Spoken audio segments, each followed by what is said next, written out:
Hi friends, welcome to our channel srcreativeadda. Friends, ఈరోజు మనం WhatsApp web సిస్టమ్కి connect చేసేటప్పుడు కొన్నిసార్లు కనెక్ట్ కాదు. ఎందుకు అర్థం కాదు.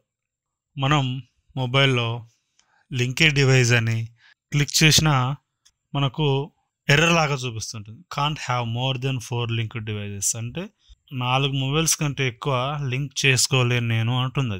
అది ఇక్కడ నాకు ఆల్రెడీ 4 లింక్ చేసి ఉన్నాయి. అంటే 4 సిస్టమ్స్కి నా వాట్సాప్ వెబ్ అనేది లింక్ అయ్యింది. సో 4 కంటే ఎక్కువ దానికి నేను కనెక్ట్ చేయను అంటున్నది. సో మనం ఇక్కడ దీనికి సింపుల్ సొల్యూషన్ ఉంది. ఎందుకు మనకు లింక్ అవ్వట్లేదు అని ఏం ప్యానిక్ అవ్వాల్సిన అవసరం లేదు, టెన్స్ అవ్వాల్సిన అవసరం లేదు, భయపడాల్సిన అవసరం అంతకంటే లేదు. సో దానికి మనం ఏం చేయాలో ఈ వీడియోలో తెలుసుకుందాం. Let's get started.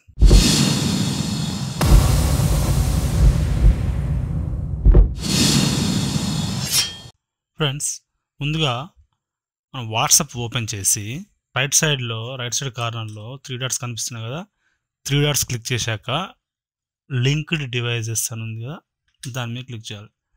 Linked devices అని క్లిక్ చేస్తే మనకి ఇక్కడ ఎన్ని డివైజెస్ కనెక్ట్ అయి ఉన్నాయో చూపిస్తుంది. Can't have more than 4 linked devices అంటే 4 ఆల్రెడీ లింక్ అయి ఉన్నాయి, వాటికి మించి నేను లింక్ చేసుకొని ఉంటుంది. కాబట్టి ఇక్కడ ఉన్న వాటిని మనం రిమూవ్ చేసేసుకుంటే, డిలీట్ చేసేసుకుంటే, లాగౌట్ చేసేసుకుంటే మనకు కొత్తగా లింక్ చేసుకోవడానికి యాక్సెస్ ఇస్తుంది. సో అది ఎప్పుడు ఏ టైంలో మన యాక్టివ్లో ఉంది కూడా మనకు చూపిస్తుంది. విండోస్ సిస్టమ్కి ఏ సిస్టమ్, ఆ విండోస్ నేమ్తో సహా మనకు చూపిస్తుంది. లేదా ఏదైనా మొబైల్కి కనెక్ట్ అయితే కనెక్టింగ్ ఏ మొబైల్ అనే నేమ్తో సహా చూపిస్తుంది. సో ఇక్కడ నాకు గూగుల్ క్రోమ్ విండోస్ సేమ్, అంటే క్రోమ్తోనే నేను కనెక్షన్ చేసుకున్నాను చూపిస్తుంది అనమాట.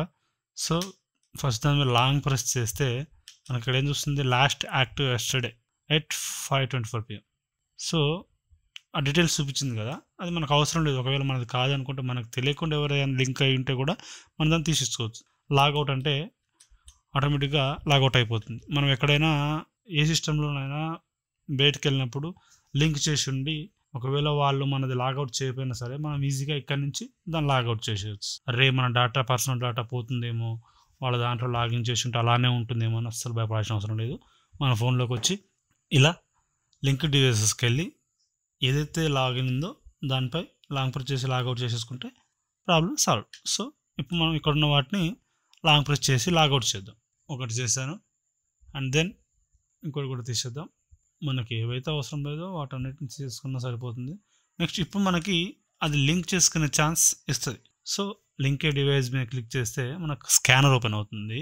మన సిస్టంలో వాట్సాప్ వెబ్ అని క్రోమ్లో కొట్టి వాట్సాప్ వెబ్ అని కొట్టి క్లిక్ చేస్తే ఆటోమేటిక్గా మనకి ఇక్కడ స్కానర్ ఓపెన్ అవుతుంది. సో ఫోన్ ద్వారా మనం దాన్ని స్కాన్ చేస్తే కరెక్ట్గా ఆ క్యూఆర్ కోడ్ ఈ బాక్స్లో, ఫోన్ బాక్స్లో వచ్చినట్టుగా మనం పెడితే ఆటోమేటిక్గా అది కనెక్ట్ అయ్యి లాగిన్ అవుతుంది. సో ఇప్పుడు చూసారా, సింకింగ్ కీపింగ్ ఆన్ అంటే కనెక్ట్ అయిపోయింది. ఫోన్ అనేది సిస్టమ్కి, వాట్సాప్ వెబ్కి కనెక్ట్ అయిపోయింది. సో ఫ్రెండ్స్, ఇలా మనం ఈజీగా ఏ సిస్టంలో అయినా వాట్సాప్ వెబ్ ద్వారా మొబైల్ని లింక్ చేసుకొని మన వాట్సాప్ అకౌంట్ని యూజ్ చేసుకోవచ్చు. సో ఇంత ఈజీగా మనం వాట్సాప్ వెబ్ని సిస్టమ్ కనెక్ట్ చేసుకోవచ్చు. ఒకవేళ కనెక్షన్ ఎర్రర్ వస్తే ఈ విధంగా లిమిటెడ్ కంటే ఎక్కువ డివైజెస్ మన ఫోన్కి లింక్ అయి ఉంటే వాటిని మనం తీసేసుకుంటే ఈజీగా మనం కనెక్ట్ చేసుకోవచ్చు. సో ఇది ఫ్రెండ్స్ ఈరోజు వీడియో. ఈ వీడియో మీకు నచ్చిందని అనుకుంటున్నాను. నచ్చితే లైక్ చేయండి, షేర్ చేయండి, సబ్స్క్రైబ్ చేయండి. మరిన్ని వీడియోస్ కోసం మన ఛానల్ని చూస్తూనే ఉండండి. Thanks for watching friends.